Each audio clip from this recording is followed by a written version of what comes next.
It's all about that value to the customer and figuring out how can we solve the problem the fastest way possible.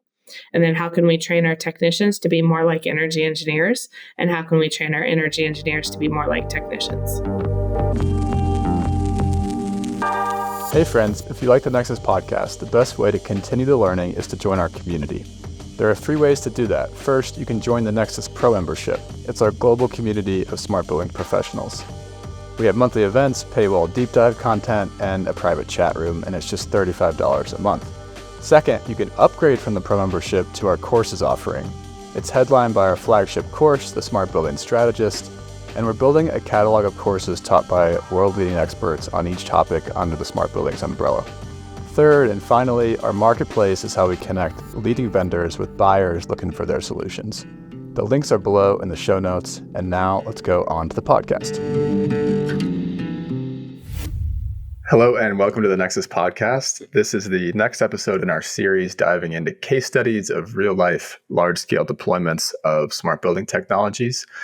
Like I said in the last one of these are not marketing fluff stories. We're here to share lessons from leaders that others can put into use in their smart buildings programs. So today we have a story coming out of my home state of Colorado, where Long Technologies is on their journey integrating FDD, or fault detection and diagnostics, into their third-party service operations. And I have Leslie and Lawrence here. I'm going to call on you for some self-introductions. Please introduce yourself, starting with Leslie. Hi, I'm Leslie Beu. I'm the Analytics and Energy Manager at Long Building Technologies.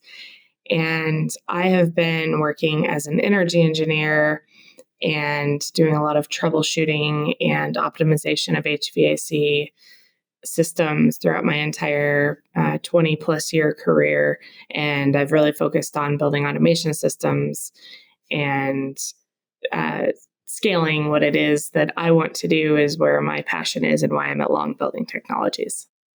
Awesome. And over to you, Lawrence. I'm Lawrence Trifiletti. I'm the Senior Operations Manager for our Controls Division in Colorado. I've been with Long Building Technologies for 11 years. My background in service goes back closer to 30, with about 20 of that being in the IT world. And so I have a big passion for customer service and enhancing our customers' ability to empower them to do their jobs. Awesome. So Lawrence, we're going to start with you. You've been doing service for how many years did you say? 30? It's close to 30. I know it's crazy, but yeah. So Lawrence, not many people that are doing service use FDD, and not many of those people that have used FDD have fully integrated into their service operations. Can you talk about why Long uses FDD? What are you trying to achieve by using this technology? So I would say the simple answer, and then I could go a little more in detail, but the simple answer is value. We want to enhance the value for our customers, give them something that impacts what they're doing in their training, in their way they see their building, whether it's comfort, whether it's efficiency, or whether it's maintenance, and how to improve upon that. One of the things I discovered years ago when I first started at Long was that service was much more reactive. So you take a checklist and you go there and you do kind of a point check in time. And I always found that not as valuable as a proactive approach. And that's what really FDD is, much more of a proactive, in-depth utilization of your system and give you that analysis and sit down with you as a customer with a custom type of service that's directed towards you. And it's not some cookie cutter thing, which I believe our society does not like these days. Totally. And when you think about the business of service operations, are there some KPIs that you might tell the owner of the company, like this is why we implement FDD according to how we make more money, or what are the metrics that we might look at this from a business standpoint that FDD helps with? So FDD will help on the health and wellness of their system, but it will give them an efficiency which can translate to a possible cost savings. In addition to that savings, maybe you save on energy, but maybe you're saving because you're prolonging the life of large, like a rooftop unit. And we all know rooftop units, if you could prolong the life of something that costs six figures, you get a better ROI based off that type of stuff. It also gives you increase for comfort for your tenants. So if your tenants are not calling you and you need less people to maintain that building because we are working with this elaborate system and they're not getting as many cold calls or hot calls, A, you've increased satisfaction of your customer, but B, you've also saved some money on the back end of not having people run around like chickens with their heads cut off and have to add additional people for that. So there's savings. It's not necessarily, okay, it's dollar to dollar. Certainly there is on the energy savings potential, but maintenance and support of your system comes across pretty nicely that way. Awesome. Yeah, that's great from the owner's perspective. What about from Long's perspective? What does your boss think in terms of why you guys use FDD? So it's a differentiator from our other competition. So I would say that's one of the data points that my boss looks at. It gives us the ability to better analyze the customer and get more pull-through work, enhance our revenue from that perspective as well. In addition, as we're increasing value with the customer, our bosses and our company certainly supports to do that because it keeps your customers longer term. One of the things we have is we get longer term contracts with FDD versus our traditional, let's just say that's what, the old stuff, where maybe it's a 2 to 3 year contract versus a 3 to 5 year contract. So our bosses smile upon that as we increase value for our stockholders as well. Totally. So before we get into the nitty gritty of this, I want to continue with a little bit more context setting, just a couple of rapid fire questions. So first, who's your software vendor that you guys chose? So we chose Clockworks after some extensive search. Cool. And then how many buildings is Clockworks installed in? Currently, we have 53 buildings installed with 25 in process, meaning there's 25 being onboarded. So they've been sold and they're just coming on board in the next couple months. And roughly how much in terms of square footage is that? Over 5 million, about 5.2 million square footage right now. So pretty large scale deployment at this point. And when did you guys start down this journey? This journey started in the spring of 2018. We really started with different products. We used as one of those products in iteration, trying to get, our cost versus value out of it. Wasn't really successful as much. So spring of 2020, we implemented after evaluation of Clockworks really being the best product out there from what we've seen, about a dozen products. So. And what do you guys track the results? And if so, how do you track the results? And what have been the total results that you've seen since that 2020 deployment? So the result of the sales, we really had before Clockworks about 3 customers. There's different reasons for that, meaning we didn't have someone that was dedicated, such as a Leslie. And in 2021, we were up to 10, and now we're where we are today based off the results there. So having a more elaborate, robust system at our fingertips has shown more value to our customers, where and some others, it was more of a head scratcher. Are there any sort of energy savings or task completion, any sorts of results like that? Yeah, you want to throw those out there? Sure. So we track results in a couple different ways for our clients, depending on what it is they're really after. But if you look at the categories provided and really easy to digest in Clockworks, we have completed 586 tasks since 2020. We have realized over $534,000 of savings with those completed tasks. And we currently are tracking that there's still $60,000 a month in avoidable costs. So potential for more savings if we're talking just dollar savings. for our clients and for us to set up more tasks and achieve more tasks. However, what we really are tracking, we have a unique dashboard that we've actually created outside of what Clockworks provided, but within their customization, and that we're tracking before and after for our service agreements. So 30 days after the service agreement starts, those first 30 days, basically getting a benchmark of where the building's performing from comfort, energy, and maintenance or equipment longevity. And then the most recent 30 days. So we're constantly giving our clients a view of before and after and where all of those improvements have come. Brilliant. And the reason I wanted to talk to you guys today is because a lot of people have implemented pilots or tried down this road, right? Tried to go down this road of implementing FDD, or you can really insert like any sort of smart buildings software application into the FDD slot right here. There's a lot of people have tried to integrate software into operations and have either failed or stalled out, or it sounds like maybe you guys did that as well with the previous deployments, previous selection of different products. And so I'd love to hear can you guys talk about going back to the beginning, that deployment and change management, and it sounds like change of directions journey that you guys went on? I would say, the most important thing we did, so when we started it, it was really me and one of my R&D technicians trying to implement and work with the service techs and the salespeople on implementing this. So that's more of a half measure. And so what we did in January of 2020, we hired an energy engineer full-time to focus on developing the product, meaning developing the service, teaching the salespeople, get the technicians up to speed and all that type of stuff. Really looking at that, that's all they do. Okay. Because obviously I have a day job. My R&D person, she had a day job.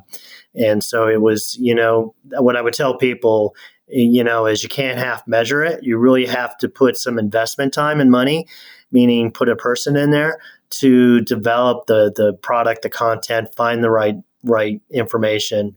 That's how we arrived at Clockworks, because he saw the inadequacies with it that we couldn't really figure out how to get anything deeper. And he's the one that did the deep dive with us on getting where we were. So that's how I would say some of that starts. And what were the symptoms of not having a full-time person? Like how did that show up on a day-to-day basis? It starts really with the salespeople, right? You have to train the salespeople to understand it. And that was a heavier lift than we originally anticipated. So lots of questions were asked or were missed, or, there was a lot of dependence. And if they don't feel like they can make money off it or understand it, they're not going to sell it. So there's no champion that's full-time on it that they can tap and take to demos. Sure, they took my technician or had me discuss it or whatever from that perspective, but that's not the full measure of someone that's 100% supporting the cause, if you will. And I think that's the biggest difference on that. And it sounds like when you brought the full-time person in, they're really, you said develop a product, and you didn't mean develop a software product. You meant develop an offering that included FDD, yes. that you could then say, hey, here's this product or widget salesperson that you're selling. And then you could go to the service people and say, here's exactly what we're doing to implement this product after it gets sold. Is that kind of what you mean? Yeah, I misspoke a little bit there. It's not so much a product. It's not even so much a widget. To us, it's a service. So we're selling something called impact-driven service. Oh, and by the way, we're using it powered by Clockworks. So we don't go into a sale saying, hey, you want to buy Clockworks? We're going in and say, hey, we would like to provide you a service that will do better on efficiency, maintenance, and comfort. We are using this tool to do it, and here's some of the charts and graphs and results oriented we get from it. But that was the biggest lift, because salespeople are used to selling widgets. It's easier for them to sell a widget. We're telling them to sell a concept on a value-added service. And in the IT world, that seemed to be a little, that's more normal. But in the HVAC world, that is a much different optic than they're used to. So I think that was a big lift for it. And having someone dedicated on those types of things, helping the sales content, adding to the statement of work and all that, and the pricing tools and all that type of stuff was very important and critical, where I couldn't completely do it, or my engineer or my technician couldn't completely do it. We can only do half of it, because we're our mind share and that type of stuff. So Leslie, then you came on board. Take us through the time when you came on board and to today. Like, what does the program look like today? Sure. Yeah, as Lawrence mentioned, after them having somebody dedicated and recognizing that it wasn't as easy as just saying, sell it, and here's the service it is we're selling. What happened was we did start selling it. Our salespeople started selling it, and then there were more questions to be answered, and there was more training to refine what it was we were doing. And then we got to the operational side, and after even just the I'll say minor lift of the onboarding support and getting everything up and running, then comes the service, right? The service that it is we're selling, and having our salespeople learn how to sell, and helping our technicians understand what that service looks like now and how is it different. That was a big lift. And so I came on board. We had about 10 clients onboarded, but we were still in the infancy of the service life cycle for them. They were 3-year agreements. We were maybe 6 months into some of these agreements, had just got them up and running. And we recognized that the technicians also needed a lot of support in the training of using the system, of course, but it wasn't even really looking at and understanding the diagnostics that they needed training on. That's part of why we love Clockworks, is because it's very readily accessible to most people in the industry. And so some technicians need a little bit more in-depth training and learning how to read the diagnostics, but a lot of them took to it pretty quickly. With that, though, we had to make sure that we understood, how do we actually resolve these issues? How do we track this? And how do we stop thinking of a site visit or logging into a system remotely as some time-based plan and deliver exactly whatever was sold? Because now we're looking at fault detection, and these faults are telling us what's impactful to the client, what's hurting their comfort, what's hurting, what's their energy waste.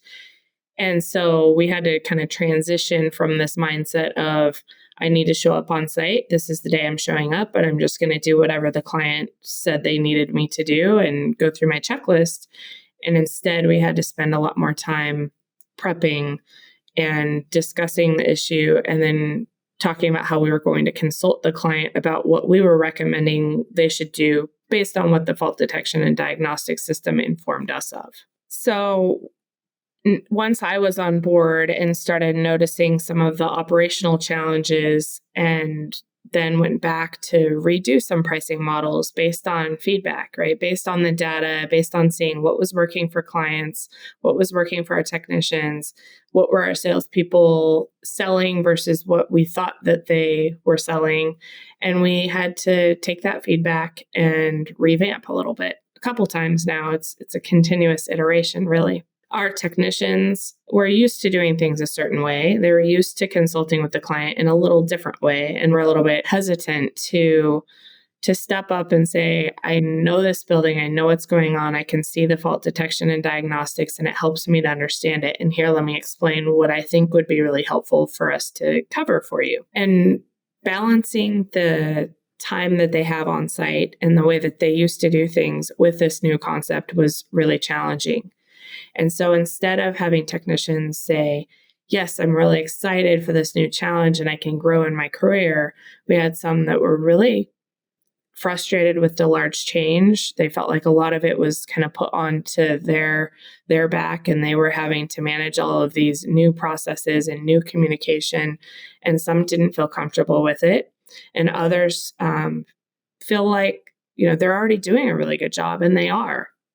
But they're used to having to do it all mentally and troubleshoot everything from what they're seeing, instead of actually using this tool. And while there is a slight learning curve to learning how to understand the tool, to get you there faster and to make you more efficient, they saw it as kind of a hindrance or just another tool instead of the tool that should be leading our discussions. That was the thing, is like, and they saw it as a tool versus it being the center of the universe to get the information and to do it.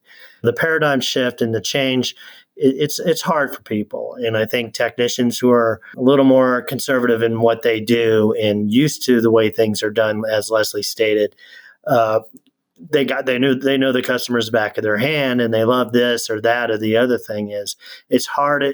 We have to sell that to the technician to understand of the value we're bringing to the customer doing this versus the current state of what you're doing. That was, I think, a little bit of a surprise on that being a lift. I always felt with the salespeople, there'll always be a lift, but I didn't realize the technicians were going to be having a harder time with it as well. So, and when you say center of the universe, Lawrence, you're saying you want this tool. It's not a tool; it's the center of the universe. You're saying you want it to be the place where they go to decide. It's not a tool like a screwdriver, which is kind of the way they looked at it a little bit. It's just something in my tool bag. No, this is planet Earth. Work off planet Earth, and then you can use your tools around planet Earth to get the information. If I'm going from a sci-fi standpoint here, that's where all the information, in-depth information comes from, and the analysis and the cost savings and stuff. It's not something like, oh, I feel like there's a problem. Let me go look at Clockworks in order to figure out what that problem is. No, you start there. Okay, here's what the trends are showing me. Here's what things are doing. Now I take my tools out to deal with it and add the value to the service. That's a backwards thought process to some of them. Mm-hmm. Some embraced it quicker than others, but they're so used to having lists and checklists to go check A, B, and C, where they get used to that. It's just like anybody else. It's a human nature to be. You get a habit, you like it, and you're comfortable with it. We're putting them in an uncomfortable position. So much so that we have completely revamped what we originally thought was to train them, make them comfortable, and they're going to be this consultant for the customer, and they're going to know how to utilize this and fix it. And they came back and said, we really need support. We need more of the analytics team. We need a little bit more hand-holding, or a little bit more like just a list of what to go do and when to go do it. So we've staffed up a little bit differently than we expected so that we could support our technicians better as they become more and more accustomed to this over a little bit longer period of time. So now we have 3 energy engineers working for my team. And then we're also adding a new role, which is a data specialist. That's like a statistician, data analyst role to really help pull all the information from Clockworks that is great about the systems in the building automation system and all the HVAC. And to pair that with our business systems and understanding our margins and understanding how our plans and how our sales process are all fitting in so that we can track this better and ensure we are being more effective and we are being more efficient, and then to determine where we need to provide additional training and support and some validation. So we've staffed up to accommodate the fact that the technicians weren't really ready for this major shift in this traditional to impact-driven service. Cool. And if I can just kind of repeat what you guys are saying back to you and maybe put it in a different, use of words for the audience here. The old world is a technician has a checklist and a schedule at which they need to go do that checklist, right? And yes. The new world is I have a piece of software and it's going to tell me what the biggest problems are. And so the old world might be, hey, go stroke this valve on a quarterly basis. And the new world is like, the valve's leaking, right? Or you don't need to stroke the valve because it's working just fine, right? Yeah. And so what you guys are saying is you were hoping that you have this fleet of technicians out there that were used to going on these site visits all the time. You were hoping that they would be the primary end users of the software, right? Then they could prioritize their day. They could decide, do I need to go on this site visit or not? But what you're saying is now, instead, maybe as a stopgap, an interim measure, you want to get there eventually, but an interim measure is to staff up centrally so that you can then help them decide, hey, instead of going on that site visit that you're planning on going on Monday, why don't you go to this other place because they have this leaking valve, or that place you were planning on going, they don't have anything wrong, everything's fine. Is that kind of what the approach is? I think we're somewhere in between that, in that we still have some frequency-based service agreements. So we still may be planning to go to that site that day. But what it is they're going to do when they show up is dependent on the fault detection and diagnostics. And so what you said about our hopes for them to take that information and determine where they should be spending their time while they're on that site and what they're doing is the hope, was the hope. We're now in the interim supporting them even more. But I still hope and see the scalability of this is that more technicians are eager to learn and to step up and to become that expert on these systems rather than just being reactive to being scheduled. And there will probably be a place for a blend. And right now we actually have a few technicians that are more dedicated to these services they are actually scheduling themselves and working through some of these lists and some of these commitments based on these scheduled frequency, whereas some of our other technicians then are being scheduled to do certain tasks that either our analytics team is determining or that some of our lead analytics techs then reassign to technicians that need a little bit more concrete task-based schedule. Yeah, so we're empowering them, and I think part of that was scary, but some are embracing it. So it's kind of a hybrid, if you will, we call them gray techs. Okay. And so it sounds like I was about to ask you, what is today's process? But it sounds like depending on the tech and depending on the customer, there might be various shades of gray in the process. Yes. Can you give us an idea of like the average customer? Maybe walk through step one is we have an insight, and then how do you get to the action? How does that process work?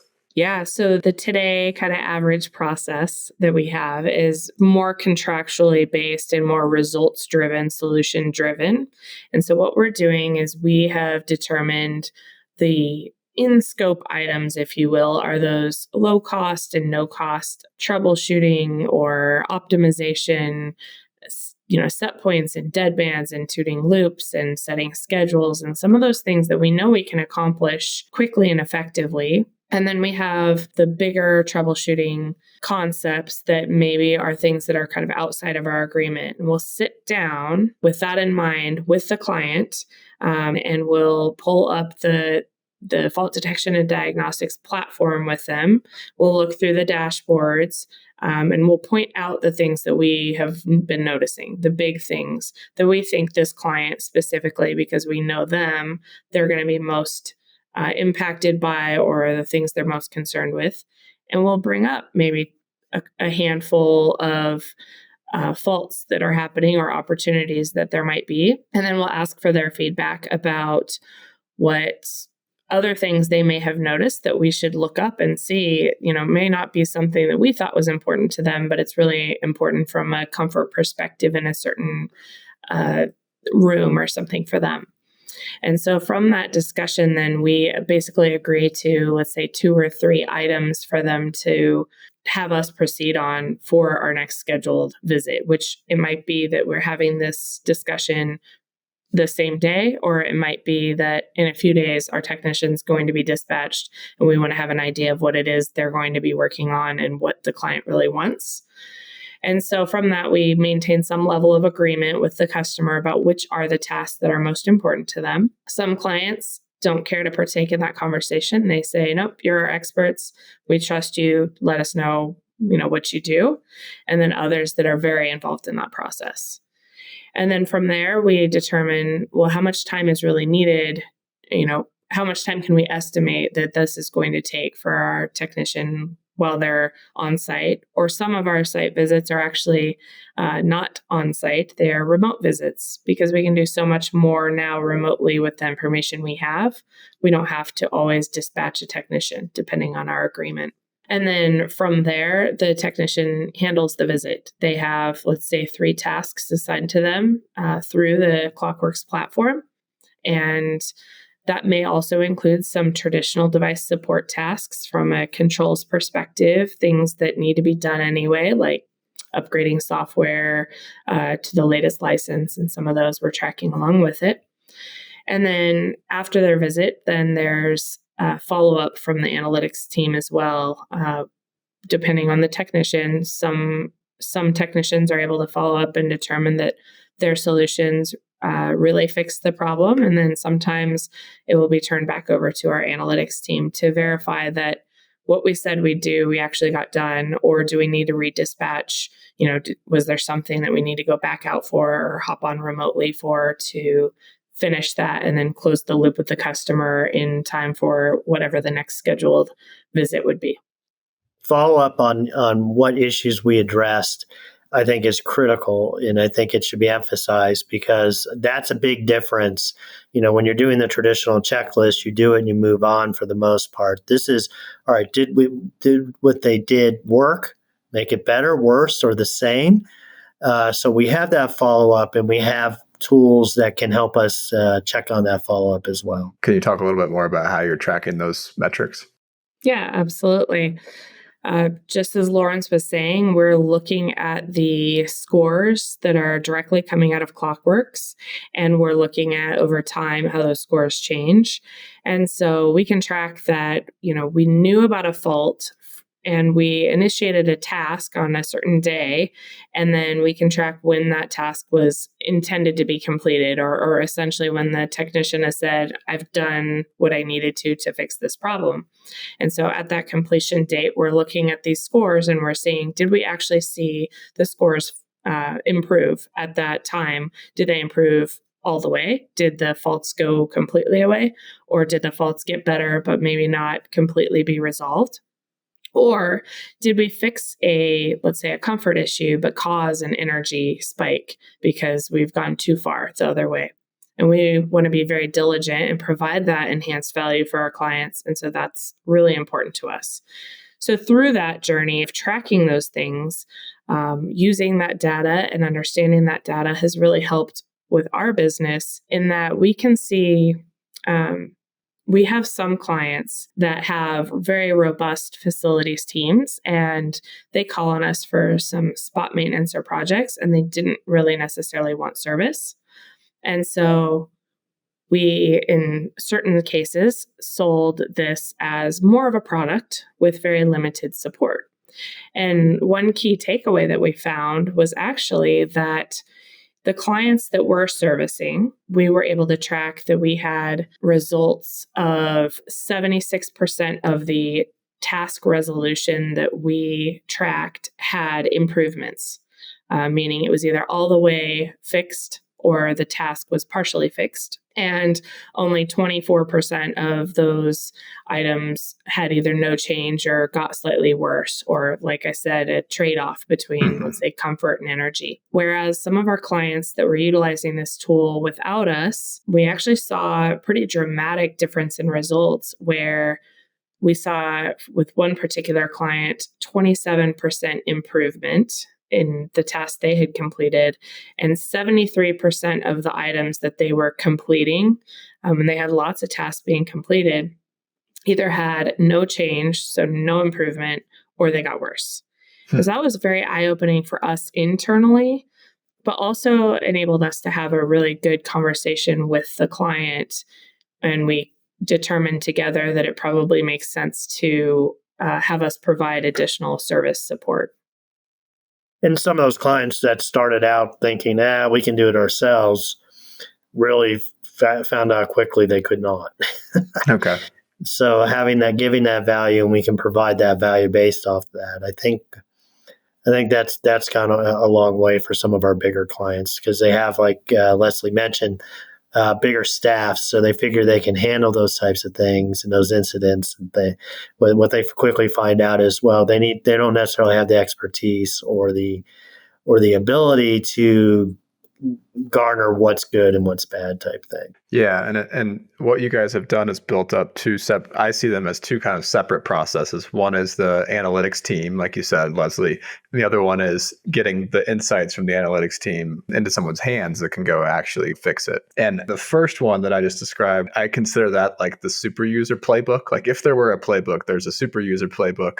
No one's written it yet. Someone should write it, but it's basically like this person, all their only job is to log into the software, and I think about it like, I think I once described it on the podcast as like taking a work order and stuffing it into maintenance people's pockets as they're going out to the building. Like your job is to integrate into the maintenance folks' jobs so that in their day-to-day lives, so that they don't have to think about how to use the technology or when to use it or really worry about the technology at all. It's basically like you keep doing what you were doing before, and we're just going to feed you insights. The interesting thing about that, though, is that we have some clients who have really robust facilities teams, and they're able to take a lot of the insights and immediately, resolve problems. When there's broken pieces of equipment or faulty sensors, they know how to get to that and fix that pretty quickly, and they don't need a whole lot of interpretation from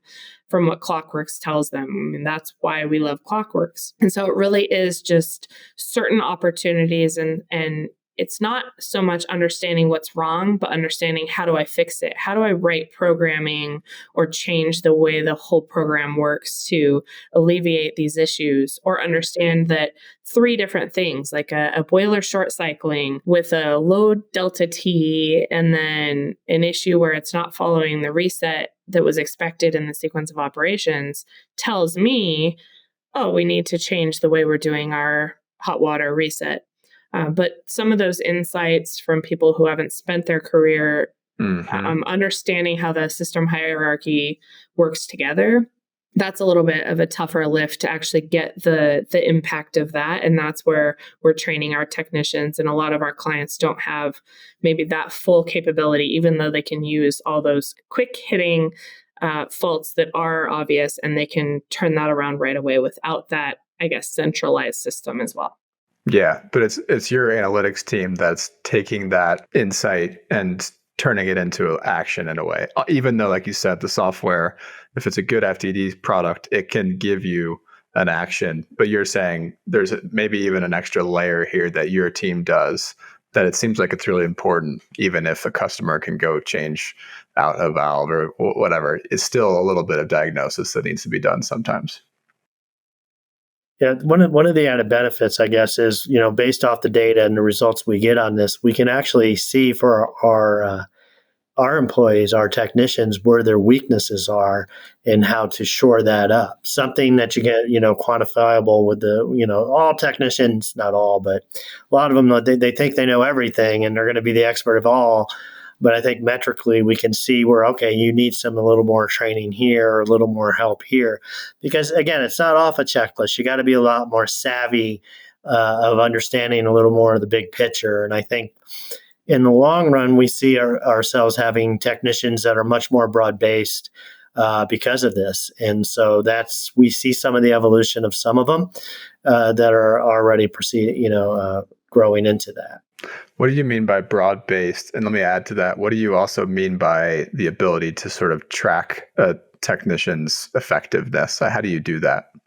So let's talk about the tool. That it's again, if they're making a change and it's X, Y, and Z, or they work with the analytics team, and the analytics team may see X, Y, and Z for something, they may not see that. And we say, okay, well, it's really this. And they can give you a blank stare or something to that effect. But even if they're working on it and they're struggling with it, we can understand that because we're telling them to go deeper and further than they are used to going. And when I mean broad-based, it's like big picture. They have to have more of a comprehensive understanding of the system, the processes. In the controls world, it's gotten much more elaborate over the years. You got IT, IP, the world of IP is involved now. So that and security and controls and everything broad-based in there that can have an effect on what you're doing. Not everybody was built that way. And so I think we're building a more well-rounded technician for the customer as well as ourselves, so they can do more with less and all that type of stuff as well. Brilliant. I was going to jump in and tag off of that in this past year where we've really started looking at operationally how we're succeeding and recognizing that sometimes when we implement a solution, it doesn't actually solve the problem they thought they were trying to solve. And it shows that they don't either understand the root system and how the system hierarchy works together and how, running something more helps run something less, which one's more efficient. But really, it's going back to the data that I was talking about and seeing those score changes after they've implemented it. And so now instead of, as a service manager or me as the analytics manager or the person approving their timesheet saying, hey, did you get these tasks done? And they say, yep, we got the task done. And then we move on to the next thing. Now we're actually looking at it. And it's instead of, let's say, me being the bad guy and saying, you didn't really fix it the way that you probably should have fixed it. Now I can point to the data and say, the data shows that you didn't actually fix it. All the same faults are happening. And to this magnitude, it's not just that it's on or off. It's actually really helpful that this platform shows us the magnitude. Like it's just as bad, or you did improve it, but we need to go back and tune that a little bit better because we didn't quite get there. So that's the data that we're using to then inform technicians that maybe they need some assistance and maybe we can jump in and help them with the solution. Or we have that foundation to talk about because they can see the scores plain as day in front of them to now say, oh, yeah, I thought that I was fixing that, but I didn't quite understand the ramifications of what I was doing. Yeah. And this is where it kind of aligns everyone's incentives. Because if I'm a building owner, I wasn't intending to pay people to go check stuff off a checklist. You're intending for stuff to get fixed and stuff to get resolved and performance to improve. And so in a way, that seems like the software is kind of aligning your incentives. It's not that they weren't, obviously you wanted to do what was best for the client from the begin with, but it aligns sort of everyone's incentives to then allow you to say, as your manager, you're not improving and the data shows you're not improving, which is the same thing for the building owner. Is the performance of the system improving or not? Which is awesome. So as we kind of close things out here, this has been super insightful. I think we've told a really comprehensive story, the way that you guys are interjecting, which is awesome. Let's pretend, just to close things out, if I'm an organization like yours that is following behind you in your footsteps on this journey, what are a couple things you would tell them in terms of lessons learned, things you would do differently next time, that kind of thing? Well, have patience, So I would say persistence through the ups and downs. You're going to take 2 steps forward, 1 step back, and all that. If you believe in what you're trying to do, you have to stick with it, and to have a dedicated team to really work with it. It's not a half measure. What you're doing is you're changing the paradigm in what HVAC does, and that does not take half measures. So that would be my advice: is persistence and a dedicated team. How about you, Leslie? I think you said it all. Honestly, I think I can't imagine people trying to do this without having this full-time position and now this full team that I have. And it's been successful in that we're selling it and successful in that we have clients that are extremely pleased with it. We certainly have the step back. Every once in a while, a client says, this is what I thought you were selling me. Here's what I'm getting. And we have to rectify it. And we need to make sure that we're in line with what it is we're really after. But that persistence is extremely important. And I'm just glad that we have a team and that Lawrence had the insight to advocate for that and recognize that the only way to move forward and be successful is to dedicate the resources to doing that. Yeah. So one last thing, it's an evolutionary process, meaning always be flexible into change like we did with the technicians and the conditions on the ground of what you're running into. You have to be flexible when it comes to that, or you're going to bang your head on the wall a lot. Yeah. So if we're thinking about the technician piece, how do you guys plan to solve that in the future? You said that's where you want to get. You want to get to where they're the primary users of the software. What's the sort of plan, I guess. Well, part of it's natural. I think part of it is as we phase out our traditional, which is something we're doing, this is the norm of what we're doing. And I would say I call it like kind of a seeding process. We have a few technicians that have embraced it that we're using as the seeds to germinate the rest of the technicians to understand it and have them mentor those technicians and lead by example on that. So it's an evolutionary process when it comes to that. And then continuously, the last thing would be continue to support them and train them and tell them it's okay. You're not doomed. Mm-hmm. I would add to that we're also looking for non-traditional technicians to add into the mix, right? We're really approaching it from both sides. We want to train up the technicians that we have. We want to hire new technicians that are interested in, maybe they aren't looking for a management role, but they don't necessarily want to do what they've always been doing. And then on the flip side, I told you that I hired 3 energy engineers. They're not functioning as energy engineers. They're functioning as some sort of blend between a technician and an engineer and a salesperson, because we're talking to the clients, we're analyzing the data, and we need that technical background. But ultimately, sometimes we may be able to implement some of these changes before we even have to dispatch to a technician. So it's all about that value to the customer and figuring out how can we solve the problem the fastest way possible. And then how can we train our technicians to be more like energy engineers? And how can we train our energy engineers to be more like technicians? Awesome. Okay, one last question I have for you guys is around trust. So it seems like you guys, for the most part, have a lot of your customers' trust in terms of you're providing this tool. This tool says what you need to be doing, and you said at the beginning, this is driving more pull-through work and it has the ability to get and grow your guys' business, which is great. I think a lot of people look at that like, oh, this person's got this analytics tool and it's going to help them prove that they need to do more work for us. I've heard that pushback at least a little bit. So how would you recommend people sort of message that with their customer? It probably starts with having their trust to begin with. But Can you kind of talk a little bit about how I think a lot of customers aren't necessarily ready for their service providers to be totally proactive with some of this stuff? Well, I guess, and maybe Leslie can elaborate. I feel like if you show value to what you're doing without the pull-through work, like, on a normal day-to-day basis, and you're showing, from clockwork, from the dashboard of like, okay, here's your potential savings based off X, Y, and Z.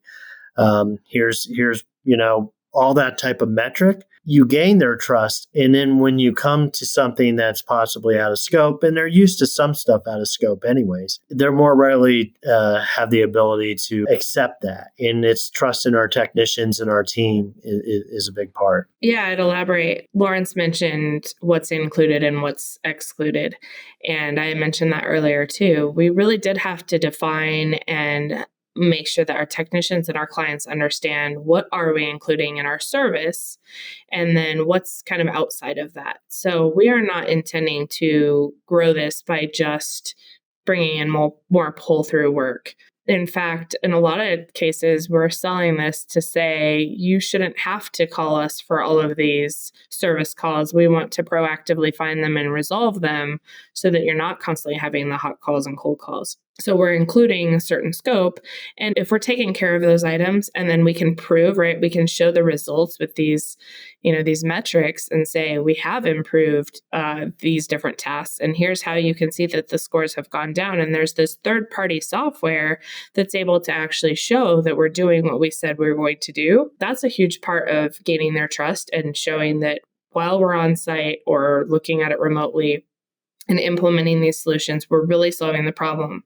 And so if a certain customer has so many more problems that are outside of our ability to handle that during our regularly scheduled visits, then they have the opportunity to say, well, I can see how important this is according to the fault detection and diagnostics.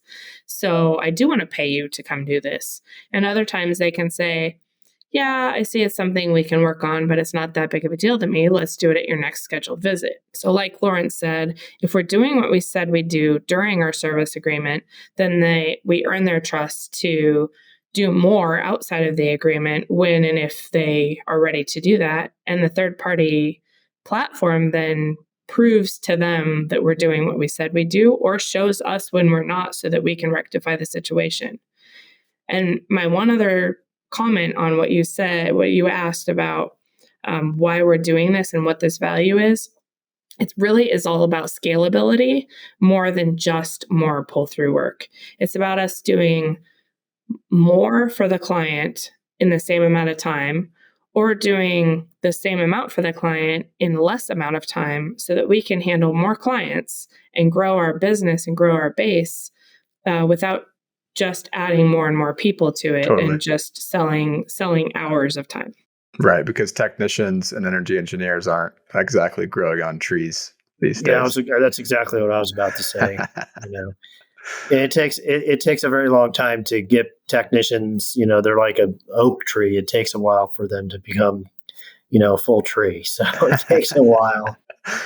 All right. Well, that's a good place to end up. I want to thank you both for sort of pulling back the curtain to show us how you're using analytics software in your service operations. So thank you so much. Okay, friends, thank you for listening to this episode. As we continue to grow our global community of changemakers, we need your help.